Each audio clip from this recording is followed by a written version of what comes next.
Iran ದೊಡ್ಡತನ, ಅಮೆರಿಕಾಗೆ ಸೋಲಿನ ನಡುಕ. ನಮಸ್ಕಾರ, ಕನ್ನಡ ಒನ್ ನ್ಯೂಸ್ಗೆ ಸ್ವಾಗತ.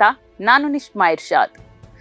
ಇವತ್ತು ಪಶ್ಚಿಮ ಏಷ್ಯಾದ ರಣಾಂಗಣದಲ್ಲಿ ಒಂದ್ ಕಡೆ ಅಮೆರಿಕಾದ ಅಹಂಕಾರದ ಅಬ್ಬರವಾದ್ರೆ, ಇನ್ನೊಂದ್ ಕಡೆ ಅಸ್ತಿತ್ವಕ್ಕಾಗಿ ಮೌನವಾಗಿ ಗುಡುಕ್ತಾ ಇರುವ ಸ್ವಾಭಿಮಾನಿ ಇರಾನ್.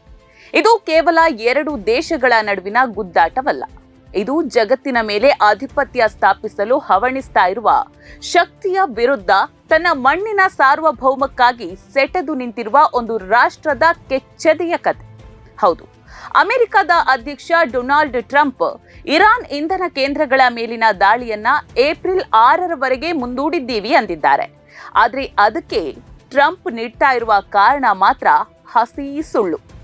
ಇರಾನ್ ವಿನಂತಿ ಮಾಡಿದೆ, ಹಾಗಾಗಿ ದಾಳಿಯನ್ನ ಮುಂದೂಡಿದ್ದೀವಿ ಅನ್ನುವ ಟ್ರಂಪ್ ಮಾತುಗಳು ಕೇವಲ ಅವರ ಅಹಂಕಾರವನ್ನ ಉಳಿಸಿಕೊಳ್ಳಲು ಹೆಣೆದ ಒಂದು ಕಾಲ್ಪನಿಕ ಕಥೆಯಷ್ಟೇ. ವಾಸ್ತವದಲ್ಲಿ ಇರಾನ್ ಯಾವುದೇ ವಿನಂತಿಯನ್ನ ಮಾಡಿಲ್ಲ ಮತ್ತು ಟ್ರಂಪ್ನ ಯಾವ ಕಂಡೀಷನ್ಗೂ ತಲೆಬಾಗಿಲ್ಲ. ಬದಲಾಗಿ ತನ್ನ ಸಾರ್ವಭೌಮತ್ವದ ಮೇಲೆ ಕೆಟ್ಟ ಕಣ್ಣು ಹಾಕಿದ್ರೆ ಜಗತ್ತಿನ ತೈಲ ಮಾರುಕಟ್ಟೆಯನ್ನೇ ಸ್ಮಶಾನ ಮಾಡಬಲ್ಲೆ ಎಂಬ ಮೌನ ಸಂದೇಶವನ್ನ ರವಾನಿಸಿದೆ.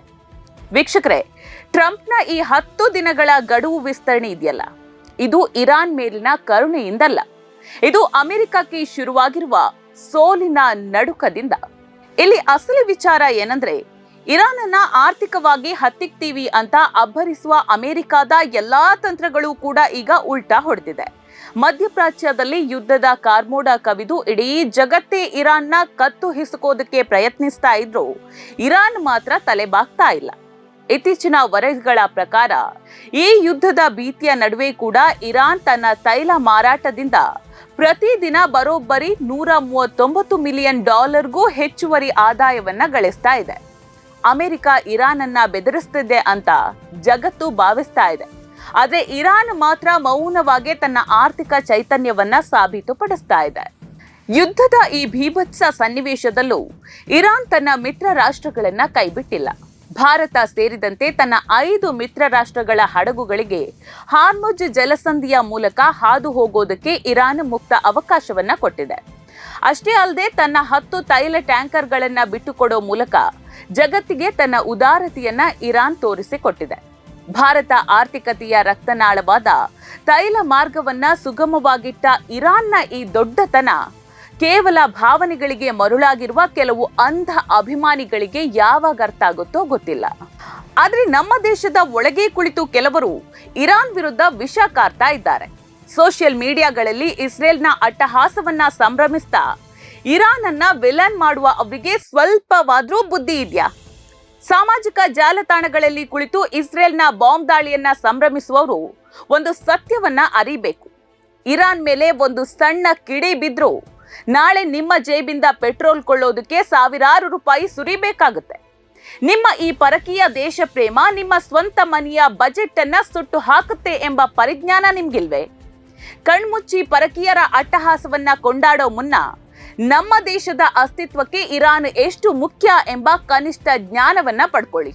ಇನ್ನೂ ನೋವಿನ ಸಂಗತಿ ಏನಂದ್ರೆ, ಇರಾನ್ನ ಸರ್ವೋಚ್ಚ ನಾಯಕ ಅಯಾತುಲ್ಲಾ ಅಲಿ ಖಮೇನಿ ನಿಧನವಾದಾಗ ಭಾರತ ನಡೆದುಕೊಂಡ ರೀತಿ ಇದೆಯಲ್ಲ, ಅದು ಯಾವ ಇರಾನ್ ನಮಗೆ ಕಷ್ಟದ ಸಮಯದಲ್ಲಿ ರಿಯಾಯಿತಿ ದರದಲ್ಲಿ ತೈಲ ನೀಡಿತೋ, ಪಾಕಿಸ್ತಾನವನ್ನ ಬದಿಗೊತ್ತಿ ಚಬಹಾರ್ ಬಂದರ್ನ ಮೂಲಕ ನಮಗೆ ಮಧ್ಯ ಏಷ್ಯಾದ ಹೊಸ ದಾರಿ ತೆರೆಯಿತೋ, ಅದೇ ಇರಾನ್ನ ನಾಯಕನ ಸಾವಿಗೆ ಒಂದು ಅಧಿಕೃತ ಸಂತಾಪ ಸೂಚಿಸೋದಕ್ಕೆ ನಮ್ಮ ದೇಶ ಅಮೆರಿಕದ ಸಮಾಧಾನಕ್ಕೆ ಹೆದರಿ ಹಿಂದೆ ಮುಂದೆ ನೋಡಿತು.